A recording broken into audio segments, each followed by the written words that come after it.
The next tab we're going to talk about after logistics is the tax tab. So this tax tab is really talking about a transfer tax. The transfer tax happens when it's kind of like a transfer pricing. So if I'm manufacturing in the US and I'm shipping it to Asia, let's say Asia has a more favorable tax price, I might actually ship there and try to make a little bit more money in that area so that I can shelter some of my funds and it doesn't cost me as much.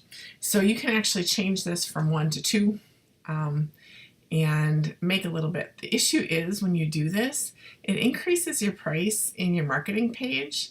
And if I could turn this tab off, I just would.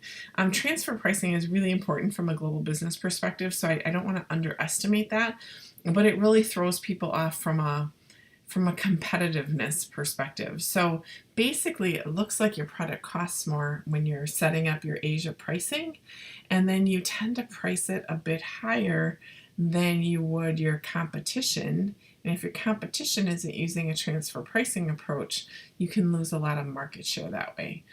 So my recommendation is just keep this at 1. Don't make any changes to it and skip over it for right now.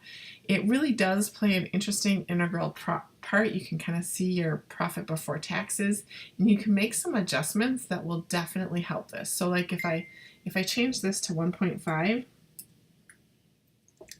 the US to Asia, you can see my profit before taxes is now positive, right? The problem is if I go back to my marketing and I look at my Asia tab, my prices are now a little bit more expensive and my margin isn't as good as it was before. So that might cause me to increase my selling price, which may also make it not look as competitive to my customers. So because you're not really used to this pricing yet, it just to me makes sense to keep it at 1. It does financially help, like in this case, it financially helps, but it's confusing, and so I'm going to tell you just to skip it.